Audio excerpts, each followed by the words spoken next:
Hi, boys and girls. I am so excited because this week we are starting to dive into fractions. Today, you'll notice that our objective is to read, write, and model fractions and regions. So before we start diving into those fractions, examples, and some more details, I'd like you to think of some real-world examples of where you might see fractions in your everyday life. So, for example, you know that Mrs. Collins loves pizza, so you'll notice that I have a pizza pie right here. And my pizza pie is going to split up into 8 equal parts. So when I open up that box of pizza, I'm looking in, I'm like, oh yeah, baby, ready to eat that. And I'll notice that I have 8 equal parts. So that means I can share my pizza with my friends or my family, and we can all happily eat it because we get equal parts, okay?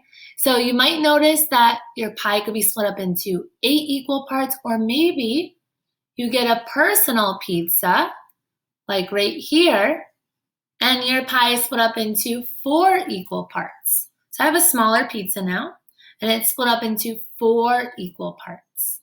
So when I'm looking at fractions, I need to think about equal parts of a whole. So what fraction can I write to represent 1/4 of my whole? So I have 1 out of 4. 1/4 is going to represent 1/4 of my whole. So a fraction is just an equal part of a whole. So I'm looking at my equal parts right here, and I see that I have 4 equal parts to make 1 whole pie. Some vocabulary words for you to keep in mind while we take a look at fractions. First and foremost, unit fraction. That's really important for us to know because a unit fraction is going to represent 1 of my equal parts. So the unit fraction, the top number, which is known as the numerator, is always going to be 1 because a unit fraction represents 1 unit. Okay, so in this case, I have 1 out of 2 parts shaded. In this one, I have 1 out of 4 parts shaded. 1 out of 7, 1/7. Over here, I have 1/16, 1 out of 16 parts shaded in. Numerator, that's going to represent my number on the top, okay? So that's going to represent my number of equal parts that are represented by the fraction, or I like to think of it as the number of parts that are shaded in. The numerator represents the parts that are shaded in or taken away, okay? Maybe if you're serving something, those are the parts that were already served. Denominator, that's going to represent your total number of equal parts in the whole. So I like to think of D, down, denominator, down. So denominator is going to be represented by this bottom number. Okay, it's down below the numerator. And once again, denominator represents the total number of equal parts in the whole. So let's take a look at an example together. Here, I said, how can you show and name equal parts of a region? So Aiden served a piece of cake to his friend. What does each part of the whole represent? What part was served? What part is left? So first and foremost, I know that I have 4 equal parts. And I know that's true because I see 1, 2, 3. Oh, one's gone. 4 equal parts. So 1/4 is going to represent each part because there are 4 equal parts. 1 out of 4 or 1/4. We can also use fractions to represent more than one of those equal parts. So in this case, I have 4 copies of 1/4, which means I have a total of 4 out of 4, 4/4, which makes 1 whole. So anytime I see that the numerator and denominator are the same, that means I have 1 whole.